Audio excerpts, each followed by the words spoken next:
No próximo sábado temos mais uma edição do UFC e dessa vez mais um UFC numerado, o UFC 321 acontece lá em Abu Dhabi. Nesse vídeo eu vou trazer o card completo, os favoritos, meus palpites, as cotações da Stake, a parceira oficial de apostas do UFC aqui no Brasil. Se você quiser criar sua conta, aqui no comentário fixado tem o link e também vou trazer os horários e, enfim, minhas opiniões, tudo aquilo que vocês já sabem, né?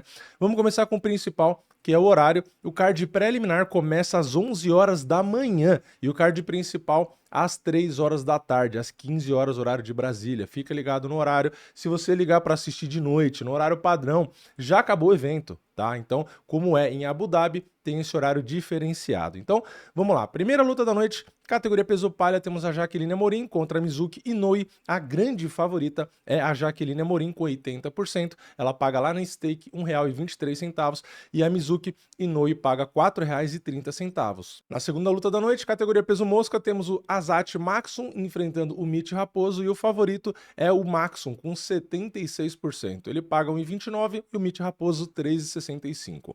Na próxima, lembrando que eu vou falar mais das lutas que vocês têm mais interesse, né?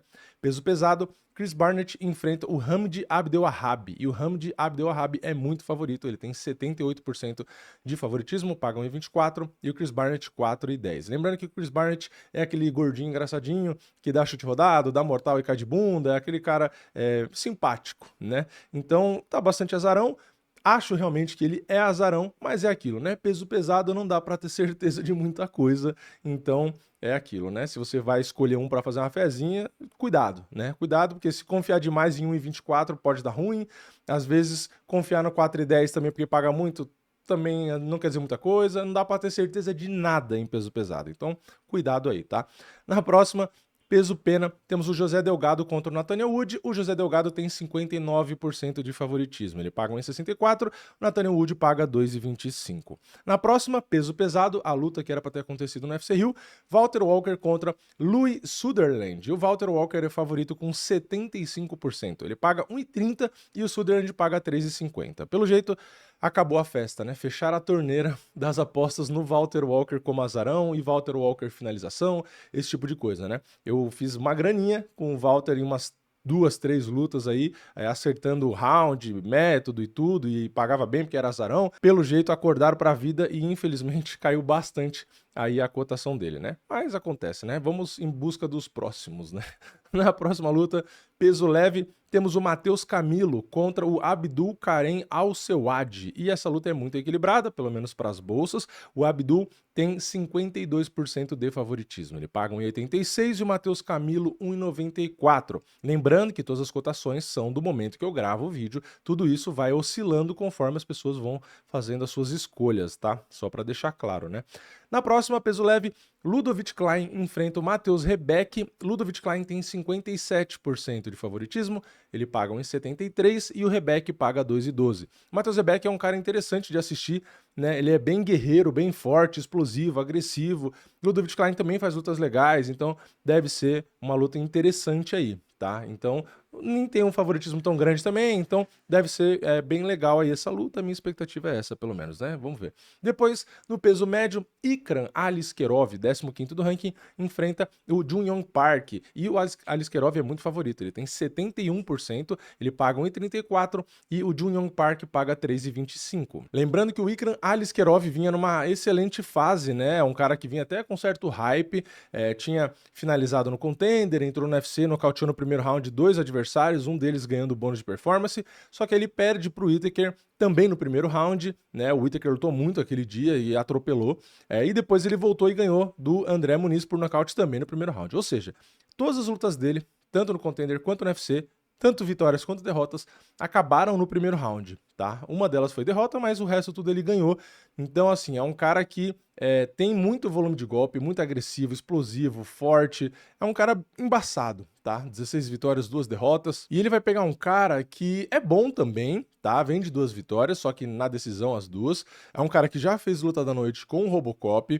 É um cara guerreiro também. É um cara que também bota volume de golpe. É um cara que também é agressivo, também gosta de ir pra porrada. Também lutou com o Sergipano, tá? Só que ele perdeu do Sergipano numa uma decisão dividida. Então, assim, é um cara complicado, um cara bom, só que eu concordo com as bolsas, tá? Eu acho que o Ikram Aliskerov acaba sendo favorito, tá? Ele é um melhor lutador também, acho isso, só que é aquilo, tá? O Park é bom, é resiliente, é agressivo, é um cara complicado. Então, o Aliskerov deve vencer, mas não dá para subestimar muito não, tá? Se ele subestimar o Park, pode ser ruim para ele. Depois, na última luta do preliminar, peso leve, temos o Nasrat Haqparast enfrentando o Killan Salkid, e o favorito é o Haqparast por quase nada. Ele tem 52% de favoritismo, ele paga 1,86 e o Salkid paga 1,94. Luta teoricamente interessante também. Mas vamos para o card principal, que é onde eu vou falar um pouco mais. Temos meio pesado Alexander Rakic, sétimo do ranking, enfrenta o Azamat Murzakanov, que é o 10º. E o Murzakanov, mesmo estando atrás no ranking, é favorito, 52%, ele paga 1,83 e o Rakic 1,98. Aqui o que acontece? A gente tinha o Rakic no topo da categoria, podia disputar cinturão e tudo, só que ele entrou numa maré de derrotas ali, né? Acabou se complicando bastante. Ele perdeu do Ian Blachowicz por nocaute no terceiro round, lá em 2022. Ele voltou só em 2024, mas aí perdeu do Prohaska por nocaute também, só que no segundo round. E aí ele volta no final de 2024, em outubro, contra o Ankalaev, que seria um title eliminator ali, e ele perde também do Ankalaev, só que numa decisão. Então, é um cara que vinha muito no topo, hypado, pá, não sei o quê, e acabou dando 3 tropeços seguidos, né?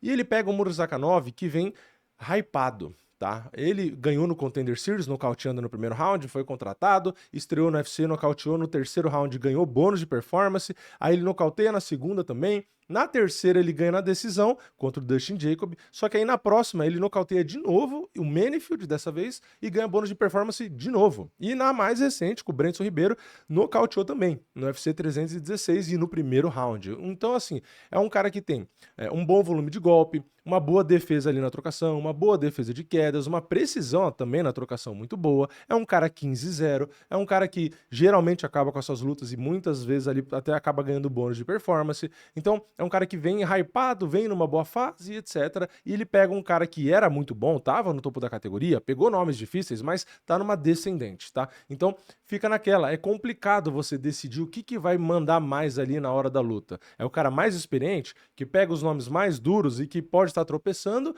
ou o cara que vem crescendo, vem atropelando, vem chamando a atenção, mas não pegando nomes do mesmo nível, né? Então, é muito difícil, nunca dá pra adivinhar, bater o martelo, então por isso que tá tão parelho, né? Inclusive, às vezes, pode ser que até na hora da luta ali, isso inverta, o Rakic fica um pouco favorito, ou realmente empate 50-50, é muito parelho. Eu, para não ficar em cima do muro, vou de Azamat Murzakanov, tá? Eu vou acreditar que ele continue invicto e consiga vencer o Rakic. Rakic é um bom lutador, tá? É estratégico e tal, usa diversas ferramentas diferentes, um cara grandão, mas eu acho que o Murzakanov consegue passar dele, tá? É o meu palpite. Na próxima luta, peso pesado, temos o Alexander Volkov, segundo do ranking, enfrentando o Jailton Almeida, o Malhadinho, que é o quinto do ranking, e o favorito é o Malhadinho, mesmo estando atrás no ranking, né? 2 caras atrás no ranking que são favoritos.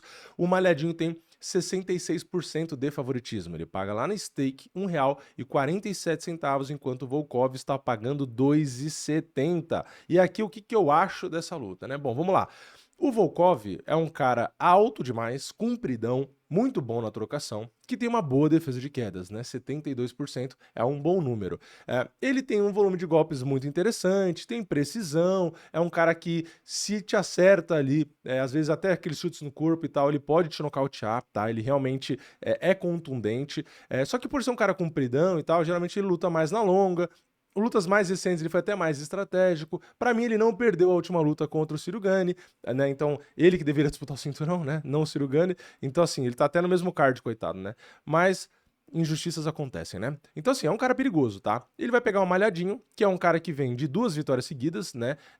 Uma pra trás ele tinha perdido o Curtis Blades, mas ele finalizou o Romanov e nocauteou o Sergei Spiva, que é as 2 vitórias no primeiro round, sendo que a última vitória dele ele ganhou bônus de performance. Então é uma luta muito previsível, né? A gente tem o Malhadinho, um dos caras que tem mais quedas por minuto dentro do UFC, uma precisão dessas quedas de 60% e na trocação tem números que não chamam atenção porque ele basicamente não troca. Então é natural que ele tenha números baixos porque não é a estratégia dele. É um cara que busca praticamente de maneira direta o grappling, tá? Então é o estilo óbvio, ele buscando isso, todo o grappling, luta agarrada, queda, nocaute, no ground and pound ou finalização, enquanto o Volkov vai querer ficar em pé e ir lá na longa distância, do outro lado do mundo, porque ele tem muito braço e perna. Basicamente, o que eu acho que deve acontecer, até mesmo a questão do favoritismo, eu acho que o Malhadinho faz sentido ser favorito, porque o Volkov é muito grande, como eu falei, e facilita as quedas para o Malhadinho, né? É um centro de gravidade muito alto, muita perna, então o Malhadinho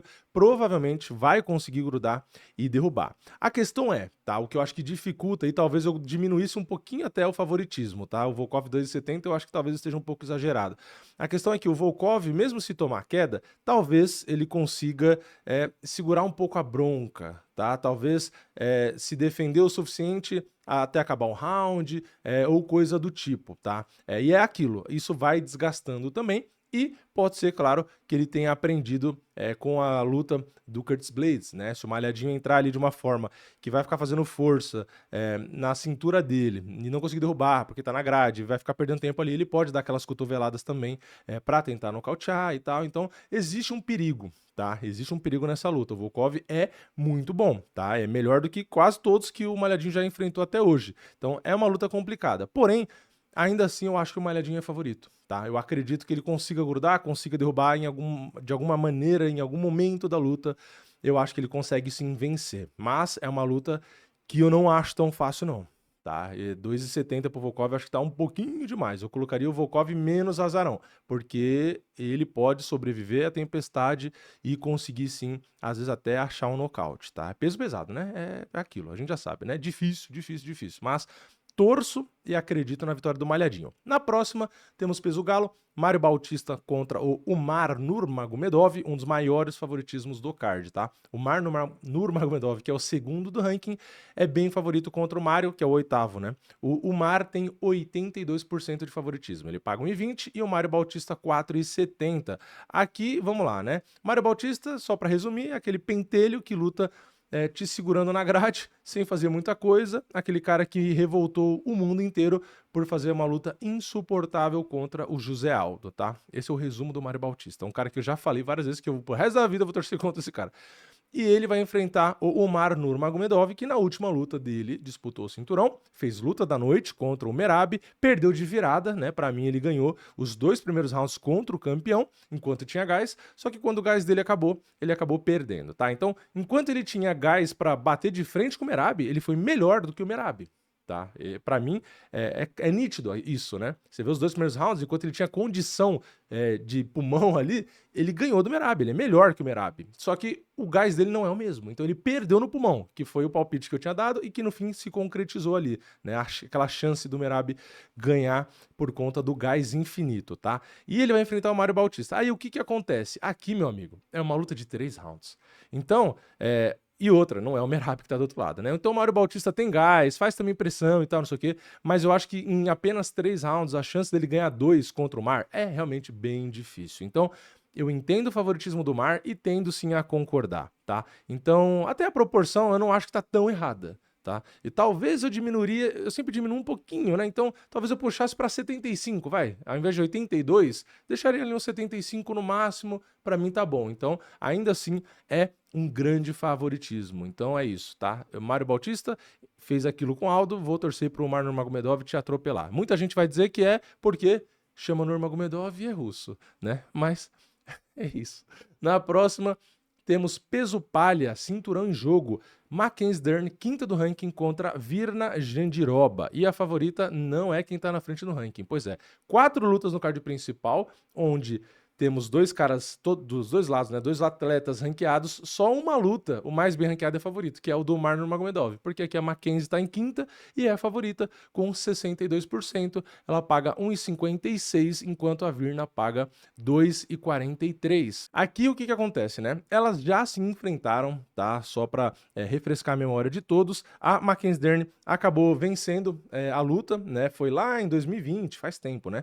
Mas a Mackenzie ganhou na decisão, foi no UFC 256, isso inclusive talvez influencie, né, o favoritismo agora, e a Mackenzie nas últimas 4, ela perdeu 2 e ganhou 2. Tá? Então ela vem um pouco menos constante do que a Virna. A Virna vem de 5 vitórias seguidas. Então é aquilo. Eu não sei se eu concordo tanto com a margem como tal, mesmo com o favoritismo. Para mim é uma luta difícil de dar palpite, porque, de novo, a Mackenzie venceu a primeira luta, é verdade. A Virna tem o forte dela no forte da Mackenzie, então complica um pouco, né? Porque o principal diferencial da Virna é o grappling, só que ela vai ganhar no grappling da Mackenzie? É difícil, mas pode acontecer, né? Pode acontecer, mas é difícil. E não tô dizendo necessariamente de ficar trocando posição, né? Porque a gente já viu, por exemplo, a Amanda Ribas, quando ganhou a primeira vez da Mackenzie, a Amanda procurou queda e ficou no chão e tudo, e ganhou aquela luta, né? Então, pode ser estratégias do tipo só travar e tal, enfim. Mas eu vou concordar com as bolsas, tá? Eu vou colocar a Mackenzie favorita, mas eu vou colocar bem menos, tá? Eu, sinceramente, coloco a Mackenzie 52 a 55%. Eu não consigo... E eu não coloco 50 a 50 porque eu nunca vou fazer isso em palpite, porque eu não acho que tem graça você falar, não, é exatamente igual, não sei. Aí é muito fácil, né? Então eu coloco a Mackenzie, mas eu coloco 52, no máximo 55%. Eu acho uma luta extremamente difícil de dar palpite. Por quê? É o que eu falei. As duas vão se equilibrar ali, depende muito do plano de jogo da Virna, né? Será que a Virna treinou mais trocação e vai tentar manter a luta em pé para ganhar na trocação? Ou será que não? Ela não confia tanto na trocação e vai ter que grudar e vai derrubar. E outra, cinturão, são 5 rounds, tá? E aí aquilo, pro lado da Virna, que ajuda ela é a confiança. Ela vem sem perder desde 2021, quando ela perdeu da Amanda Ribas, né? Então, a fase tá boa, ganhou bônus de performance na penúltima luta, né? Já a Mackenzie não, das últimas 4 lutas, como eu falei, ela perdeu 2. Se a gente pegar das últimas 6, ela perdeu 3, então ela perdeu metade das lutas que ela lutou nesse retrospecto de 6 lutas, né? Ela perdeu metade. Então, talvez a Virna esteja numa fase melhor. Por isso que eu não consigo colocar a Mackenzie mais que 55%. Entendeu? Então, eu ainda acho a Mackenzie favorita por conta do casamento de estilo, né? Porque ela é excepcional na área onde a Virna busca a luta dela, né? O ponto forte da Virna é no jogo da Mackenzie. Então, por uma questão de estilo, eu ainda acho que a Mackenzie deve vencer e acabar se tornando campeã. Tá? Mas, como eu falei, extremamente parelho. Aqui é assim, é chute total, muito difícil de acertar. Acho que a cotação 2,43 para a Virna é muito alto. Eu não confio tanto assim, não. E na luta principal, peso pesado, o primeiro do ranking, Ciro Gane enfrenta o Tom Aspinall, que é o campeão, tá? E o Tom Aspinall tem 79% de favoritismo. Ele paga 1,24 e o Ciro Gane paga 4,10. Aqui, sinceramente, o Ciro Gane nem devia estar disputando o cinturão. Tá? Como eu falei, ele não ganhou do Volkov, tá? Foi um garfo aquilo ali, foi um ridículo, não gostei daquela decisão nem um pouco. Então ele nem devia estar disputando o cinturão. Mas independente disso, a culpa não é dele, porque não é ele o juiz, né? Ele vai tentar vencer ali, né? Mas é um cara que não vem muito em atividade, né? Se a gente for pegar, não tá fazendo muitas lutas e tal. Parece que nem mais é prioridade dele, então, sei lá, ele tá ali, vai tentar ser campeão, e é isso, tá? Eu não boto muita fé, eu tô com as bolsas, eu acho que até na proporção, mesmo sendo peso pesado, e a gente olhar R$4 e falar, pô, é muito exagerado e tal, não sei o quê. Cara, eu tendo a achar exagerado porque, de novo, peso pesado, uma mão pode acabar do nada, tá? Só que o Tom Aspinall é um cara que tá nitidamente focado em ser um campeão linear, em defender, em ser o maior. Ele tá com sede de lutar, tá com sede de ganhar. Então, assim, a sede que eu vejo no Tom Aspinall, eu não vejo mais no Ciro Gane, né? E outra, o Tom Aspinall é um atleta completo, o Ciro Gane é um cara só da trocação, que movimenta e tal, não sei o quê. Então, o Ciro Gane vai tentar bailar, vai tentar usar o footwork, vai tentar fazer aquele bate-sai e fazer a luta durar, né? Porque se a gente for ver o Tom Aspinall, todas as lutas, com exceção da luta com o Andrei Arlovski, todas acabaram no primeiro round, né? É bônus em todas as lutas que ele fez, com exceção da luta do Alan Baudot. E a derrota, né? Porque a derrota não conta, mas de todas as vitórias dele, só uma ele não ganhou bônus. Então o cara tem tudo pra conseguir vencer, defender o cinturão e ser um dos maiores da história do peso pesado, tá? Eu chuto até que ele deve quebrar o recorde do Stipe Miocic, mesmo sendo muito difícil, porque peso pesado é complicado. Então, eu acho que o Ciro Gane tem a sua chance? Tem. Luta é luta e ele é um peso pesado. Ele pode, e é trocador, pode achar um golpe ali e tal. Mas, sinceramente, eu acho que o Tom Aspinall tá tão bem, tá tão focado e ele é tão bom no geral que eu acho que se bobear, ele ganha até na trocação. Tá? Por isso que eu acho que se justifica o favoritismo. Mesmo no ponto forte do Ciro Gane, o Aspinall tem chance de vencer, porque ele tem muito mais punch do que o Ciro Gane, tá? E a velocidade dele também é absurda. E outra, ele pode mesclar com queda, com finta de queda, pode ir para a luta agarrada. Então, assim, o cara tem um estojo completo, o cara é uma exceção nos pesos pesados. Ele é extremamente completo e mesmo fisicamente ele também tem excelentes atributos, tá? Então, é uma luta muito difícil para o Ciro Gane. De novo, não gosto de dizer que não tem chance, até porque isso não existe, mas o Ciro Gane vai ter que estar num dia extremamente iluminado para conseguir vencer o Tom Aspinall. Então, estou com as bolsas. Acho que é quase 80-20 mesmo. Missão muito difícil para o Ciro Gane. Mas é isso, esse é o card, tá? Um card interessante, num horário bom, tá? Não é o melhor card numerado e tal, né? Não vamos exagerar, é um card ok, mas o horário ajuda bastante. Então, é isso, quero saber a sua opinião. Comenta aqui embaixo, deixa o like no vídeo, se inscreve no canal, ativa o sininho e eu vejo vocês na próxima. É nóis, valeu, falou!